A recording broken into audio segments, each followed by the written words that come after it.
और अब बात बड़ी खबर की। रांची से बड़ी खबर आ रही है। करंट की चपेट में आने से 2 लोगों की मौत हो गई है। बिजली तार की संपर्क में आने से मौत हुई है। बोरिंग गाड़ी ड्राइवर और खलासी की दर्दनाक मौत। पंडरा इलाके में हादसा हुआ है। ये बड़ी खबर राजधानी रांची से बता रहे हैं। ड्राइवर और खलासी की मौत हुई है। बताया जा रहा है कि करंट की चपेट में आने से दोनों की मौत हुई है। बिजली तार के संपर्क में दोनों आ गए थे। बोरिंग गाड़ी ड्राइवर और खलासी की दर्दनाक मौत हुई है। पंडरा इलाके में हादसा हुआ।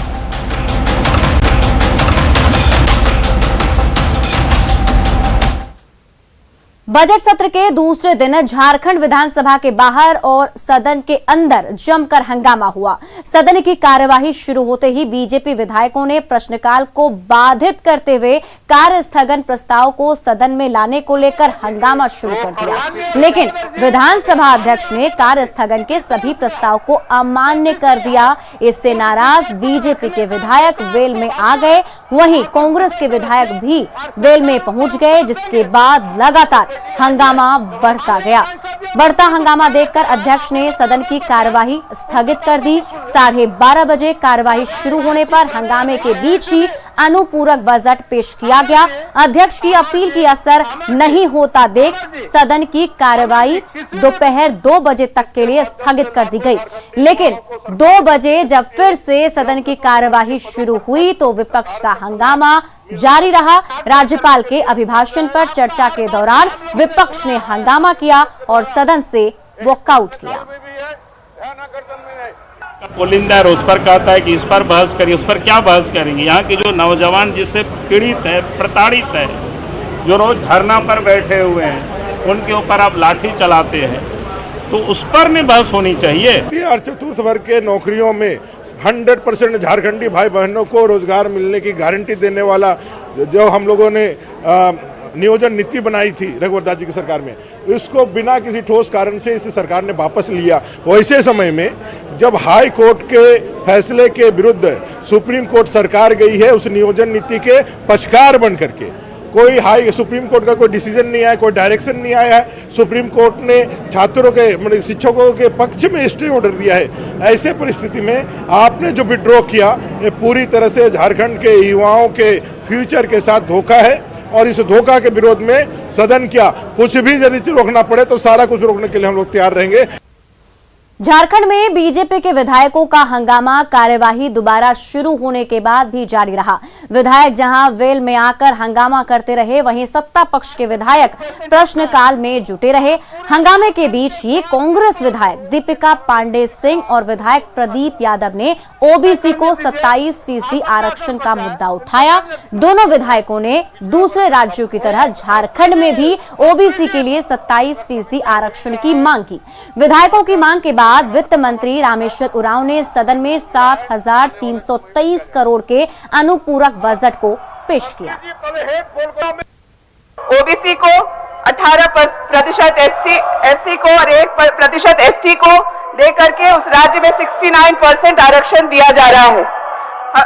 मेरा निवेदन होगा सर कि जिस तरीके से अन्य राज्यों में ओबीसी को उनके आबादी के अनुरूप आरक्षण मिल रहा है, उसी तरीके से हम लोगों के राज्य में भी यह किया जाए।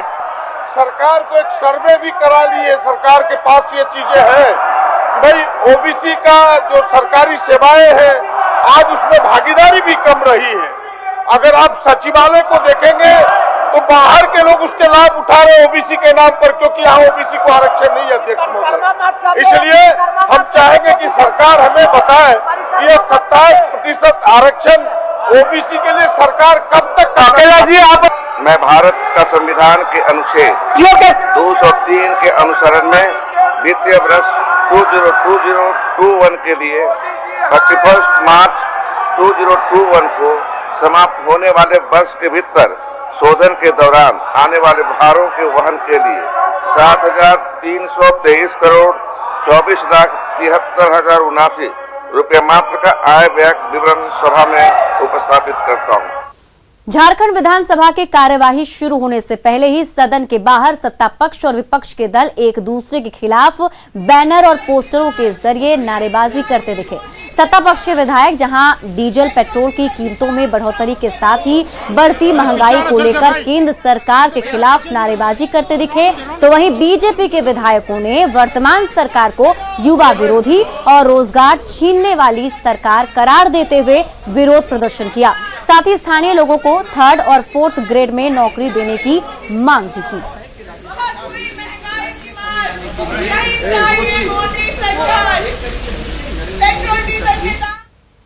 झारखंड आंदोलनकारियों को 5% आरक्षण देने के सरकार के फैसले के बाद घमासान मचा हुआ है। संभवतः ये देश का पहला राज्य है जहां राज्य आंदोलनकारियों को आरक्षण देने की बात की गई है। इस आरक्षण को क्षैतिज सिस्टम कहा जा रहा है, यानी जो लाभुक जिस वर्ग में है उसी वर्ग के कोटे से उसे आरक्षण का लाभ मिलेगा।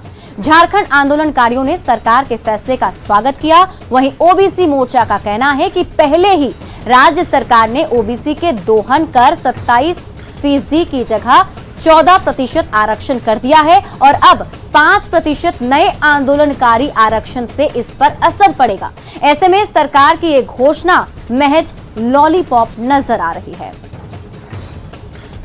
बात देना चाहूंगा कि झारखंड आंदोलन के लिए जिन लोगों ने अपनी कुर्बानी दी, उनके लिए उन्होंने अपनी पहल करने का काम किया और एक बहुत ही सकारात्मक पहल करते हुए झारखंड आंदोलनकारी आयोग का गठन किया और पहले से जो पेंशन थी उसमें भी वृद्धि करने का काम किया। इसके साथ साथ सबसे ऐतिहासिक फैसला जो मुख्यमंत्री जी का है, हेमंत सोरेन जी ने झारखंड आंदोलनकारियों के आश्रितों को 5% सरकारी सेवाओं में आरक्षण देने की बात कही है। ये 3rd ग्रेड और 4th ग्रेड की है। इसमें मैं जोड़ना चाहूँगा कि मुख्यमंत्री जी से मैं मांग करना चाहूँगा कि इसको जेपीएससी की सेवाओं के लिए भी इसको लागू किया जाए। जहाँ तक ये आरक्षण की बात है, ये क्षैतिज आरक्षण, हॉरिजॉन्टल बेसिस पर ये आरक्षण लागू होगा। जैसे इकोनॉमिक बैकवर्ड क्लास के लिए 10% आरक्षण किया गया तो उसका एक क्राइटेरिया है कि उसी वर्ग से होगा, तो ये सभी वर्गों पर लागू होगा और उस वर्ग से चुनकर फिर उनको देने का काम किया जाएगा। ये छल है, ये क्षैतिज आरक्षण है जो जिस वर्ग से है उसी वर्ग को से दिया जाएगा, जो पूरी तरह से गलत है और मैं इसका विरोध करता हूं। इसका देने का कोई मतलब नहीं है और उनको भी कुछ विशेष नहीं मिलने वाला है। ये ओबीसी एससी एसटी को नुकसान होने वाला है। झारखंड में अधिकारियों का ट्रांसफर एक उद्योग का रूप लेता जा रहा है। हेमंत सोरेन सरकार के 14 महीने के शासनकाल में करीब बहुत सारे तबादले हुए।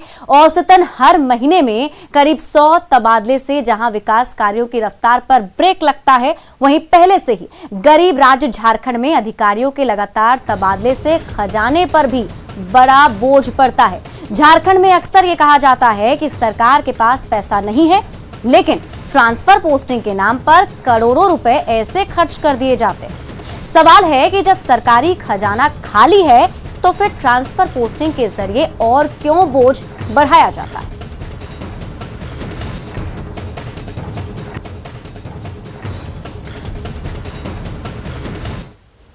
जनवरी 2020 से फरवरी 2021 तक 114 आईएएस की ट्रांसफर पोस्टिंग अभी तक हो चुकी है। एक ट्रांसफर पोस्टिंग पर अनुमानित 2.5 लाख रुपए का खर्च आता है। ऐसे में एक साल में करीब 2 करोड़ 85 लाख रुपए का खर्च हुआ है। आप इसी से अंदाजा लगा दीजिए कि कितना आर्थिक बोझ बढ़ा है। वहीं अप्रैल 2020 से सितंबर 2020 तक 54 आईपीएस का तबादला हुआ। एक ट्रांसफर पोस्टिंग पर अनुमानित 2.5 लाख रुपए खर्च आता है। ऐसे में एक साल में 1 करोड़ 35 लाख रुपए खर्च हुए हैं। वहीं मार्च 2020 से फरवरी 2021 तक 838 राज्य स्तरीय अधिकारियों की ट्रांसफर पोस्टिंग हुई।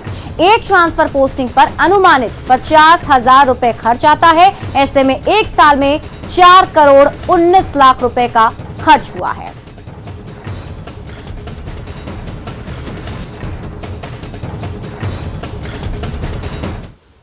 बढ़ते हैं आगे और अब बात चतरा की। चतरा पुलिस ने नशे के कारोबार के खिलाफ एक बड़ी कार्रवाई की है। प्रतापपुर इलाके से अवैध डोडा लदे एक ट्रक को जब्त किया है। ट्रक से 52 बैग डोडा और करीब 14 टन टावर बनाने का सामान मिला है। हालांकि इस दौरान तस्कर और ट्रक का चालक भागने में सफल रहा। एसडीपीओ ने कहा है कि तस्करों की गिरफ्तारी के लिए लगातार छापेमारी की जा रही है। 55 बैग डोडा जो कि लगभग 1000 से ज़्यादा केजी है, 1000 केजी के आसपास है। और वहाँ पे उसमें हम लोगों को टावर जो है उससे संबंधित कुछ सामान मिले हैं, जो लगभग वो भी 14 टन के आसपास वो प्राप्त किए हम लोग वहाँ से। इस पर संबंधित धाराओं में FIR दर्ज कर लिया गया प्रतापपुर थाने में, और इसमें अनुसंधान हम लोग आगे की कर रहे हैं कि कौन ये कहाँ से लेकर कहाँ जा रहा था। कोरोना वैक्सीनेशन के तीसरे चरण में पीएम मोदी के वैक्सीन लेने के बाद झारखंड में भी कई रिटायर्ड IAS अधिकारियों ने आज टीका लिया है। IAS क्लब टीका केंद्र पर रिटायर्ड अधिकारियों को टीका दिया गया। इस दौरान पूर्व स्वास्थ्य सचिव के विद्यासागर ने सभी लोगों से टीका लेने की अपील की। सरकार ने जो 60+ वालों को मार्च 1 से वैक्सीन लेने के लिए जो इंतज़ाम किया है, सब लोग जो 60+ है और जिनको कोमॉर्बिडिटीज़ है 45 से लेके 59 ईयर्स वाले, वो सबको ये वैक्सीन लेनी है, क्योंकि गवर्नमेंट ने बहुत अच्छी व्यवस्था की है। यहाँ पर भी CSO में भी व्यवस्था की है एंड वेल ट्रेन्ड पैरामेडिकल्स है। लॉकडाउन के कारण करीब 1 साल तक बंद रहने के बाद स्कूल अब खुलने जा रहे हैं। सरकार ने आज से सरकारी स्कूल के संचालन की अनुमति दे दी है। स्कूलों में कोविड-19 के गाइडलाइन के तहत छात्रों को प्रवेश दिया जाएगा। दुमका के +2 कन्या उच्च विद्यालय में भी कोरोना नियमों का पालन किया जा रहा है। लगभग 1 साल बाद स्कूल खुलने से छात्रों में भी उत्साह देखा गया।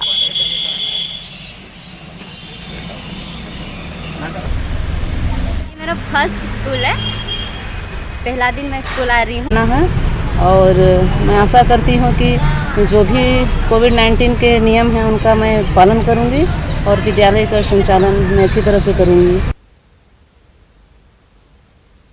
कोरोना संकट के दौर में लगभग 1 वर्ष तक विद्यालय बंद रहा और विद्यालय में वीरानी छाई रही। आज 1 मार्च है और सरकार ने आज से विद्यालय संचालन की अनुमति दे दी है। हम अभी खड़े हैं दुमका के +2 कन्या उच्च विद्यालय में और आपको यहाँ का नज़ारा दिखाना चाह रहे हैं। जो 1 वर्ष बाद छात्राएं आ रही है, कितनी सावधानी पूर्वक आ रही है। 100% छात्राओं के चेहरे पे मास्क लगा हुआ है। प्रवेश द्वार पर ही थर्मल स्कैनर से टेम्परेचर लिया जा रहा है और उसके बाद ही अंदर प्रवेश की अनुमति मिल रही है। अंदर प्रवेश करने के बाद जो हैंड वॉश यूनिट है, यहाँ सभी छात्राएँ साबुन से हाथ धो रही हैं। उसके बाद हाथ को सैनिटाइज कर जो है वह विद्यालय में प्रवेश कर रही हैं। सुरक्षा के लिए कल ही पूरे विद्यालय परिसर को सैनिटाइज किया गया है, ताकि कोरोना का अगर कुछ अंश भी हो तो वह समाप्त हो सके। जो छात्राएं यहाँ पहुँची है उसके अभिभावक भी अपनी बच्चियों को काफ़ी समझाकर और जागरूक कर भेजी हैं, ताकि कोरोना से बचा रह सके। अब आवश्यकता है इस जागरूकता को आगे भी बरकरार रखने की, ताकि कोरोना पर विजय प्राप्त किया जा सके और यह विद्यालय परिसर छात्राओं से गुलजार रहे। पंचम कुमार झा, न्यूज़ 18 दुमका। सरकार के आदेश के बाद आज से झारखंड में कई स्कूलों को खोल दिया गया है। देवघर में भी 8वीं, 9वीं और 11वीं कक्षाएं आज से शुरू हो गई हैं। स्कूल खुलने के पहले दिन आर मित्रा स्कूल में छात्रों की अच्छी उपस्थिति भी देखी गई। आर मित्रा स्कूल का जायजा लिया सहयोगी ऋतुराज सिन्हा ने। कोरोना काल में लंबे दिनों के बाद आज से अनलॉक में राजधानी रांची सहित राज्य में पार्क, स्कूल, सिनेमा हॉल सहित कई जो स्कूल्स हैं वो खुल गए हैं। अभी हम आपको दिखला रहे हैं रांची के अति महत्वपूर्ण या प्रतिष्ठित कर सकते हैं केरली स्कूल, जो मलयाली एसोसिएशन के द्वारा चलाया जाता है। यहाँ पर भी जो बच्चे हैं आ रहे हैं, टीचर्स का आना शुरू हो गया है। लेकिन एक बात खास यह है कि अभी एग्ज़ाम चल रहा है और ऑनलाइन एग्ज़ाम हो रहा है। जिन बच्चों का एग्ज़ाम छूट गया है वो अभी यहाँ पर स्कूल में आ रहे हैं। हमारे साथ हैं केरली स्कूल के प्रिंसिपल जैकब सर, इनसे हम बात करते हैं। सर, ये कहा जा रहा है कि आज से स्कूल खुल गए हैं। अगर राजधानी के निजी स्कूलों की बात करें तो क्या है, स्कूल आज से ऑफलाइन शुरू हो गए हैं या फिर आने वाले दिनों में शुरू होंगे? एक्चुअली गवर्नमेंट परमिशन दे दिया है, मार्च 1 तारीख से खुल सकता है स्कूल। 8, 9, 10 एंड 12 क्लासेस शुरू कर सकता है। दूसरा क्लास के बारे में अभी तक कुछ ऑर्डर नहीं आया है। अभी most of the private school उन लोग के एग्ज़ाम, ऑनलाइन एग्ज़ाम चल रहा है। सो हम लोग का भी चल रहा है अभी, और हम लोग का रिज़ल्ट होगा 15 मार्च को। उसके बाद बच्चा लोग बुक वगैरह ले लेगा। सो नेक्स्ट एकेडमिक सेशन 5 अप्रैल से शुरू हो जाएगा हम लोग का। सो 5 अप्रैल से स्टैंडर्ड 8, 9, 10, 9, 12 क्लास हम लोग का शुरू हो जाएगा 5 अप्रैल। तो ये हालांकि सरकार ने परमिशन दिया है कि 1 मार्च से राज्य के सभी स्कूल में 8वीं, 9वीं, 10वीं और 11वीं की पढ़ाई शुरू हो सकती है, लेकिन फैक्ट यह है कि अभी सभी स्कूलों में परीक्षा चल रहा है और जिसके चलते अभी चूंकि ऑनलाइन एग्जाम हो रहा है तो क्लास का संचालन 5 अप्रैल से ही हो पाएगा। कैमरामैन अमित के साथ उपेंद्र, न्यूज 18 रांची। सरकार के आदेश के बाद आज से झारखंड में कई स्कूलों को खोला गया है। देवघर में 8वीं, 9वीं और 11वीं की कक्षाएं भी आज से शुरू हो गई। स्कूल खुलने के पहले दिन ही बहुत ज्यादा ही लोगों में उत्साह देखा गया। लंबे अरसे के बाद स्कूल में अब ऑफलाइन पढ़ाई की व्यवस्था आज से शुरू की गई है। आप देख सकते हैं कि यहाँ पर आज से जो क्लास स्टार्ट हुआ है उसमें बच्चे आ रहे हैं और अपना पढ़ाई कर रहे हैं और सारे के जो निगरानी है खुद स्कूल के जो गाइडलाइन के अनुसार जितने भी स्कूल हैं, सरकारी स्कूल हैं, 8वीं, 9वीं, 11वीं के जो भी कक्षाएं संचालित होगी उसका सारा अनुपालन कर मतलब कि SOPs का अनुपालन करना वहाँ के प्रधानाचार्य या प्रिंसिपल हमारे साथ प्रिंसिपल हैं यहाँ पर, उनसे पूछते हैं कि किस प्रकार से आप यहाँ पे SOPs का पालन कर रहे हैं। ये बताइए कितने दिनों के बाद ये बच्चे सब आए हैं और किस प्रकार से यहाँ पे व्यवस्था है? 2000 फरवरी के बाद जो लॉक था उसके बाद बच्चे 9th और 11th के बच्चे आज 1 मार्च में पहुँचे हैं। हम लोग स्टैंडर्ड ऑपरेटिंग प्रोसीजर जो है सरकार का उसका पालन करते हुए बच्चों को सबसे पहले मैसेज के माध्यम से कंसेंट लेटर भेज दिया गया था, जो गार्जियन का कंसेंट लेटर ले करके विद्यालय में आना है। चूँकि कंपलसरी नहीं है, जो बच्चे आएंगे ही, इसलिए गार्जियन का कंसेंट जरूरी है। बहुत लड़के अज्ञानतावश आज ले करके नहीं भी आए हैं तो उनको हिदायत दी जा रही है कल से तुम बिना गार्जियन का कंसेंट का विद्यालय नहीं आओगे। विद्यालय आने के बाद थर्मल स्क्रीनिंग कराया जाता है, बच्चों का टेम्परेचर नॉर्मल है या नहीं, हाथ धुलाया जाता है।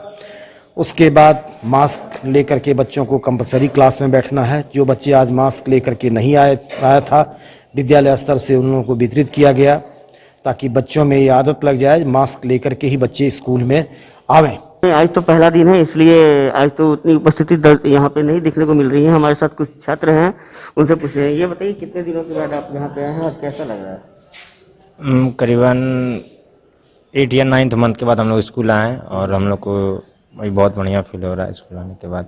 बिल्कुल 8-9 महीने के से जो घर में बच्चे बैठकर सिर्फ ऑनलाइन पढ़ाई कर रहे थे, जिनको उनको हेल्प नहीं मिल रही थी, आज से जो सरकार ने निर्णय लिया है कि आज से ऑनलाइन क्लासेस होगी तो उसी के तहत आर मित्रा स्कूल में इतनी संख्या में आज उपस्थिति, आज पहला दिन है तो इतनी संख्या में उपस्थिति बच्चों का ये कह सकते हैं कि अच्छा संकेत है कि आने वाले दिनों में और भी उपस्थिति बढ़ेगी।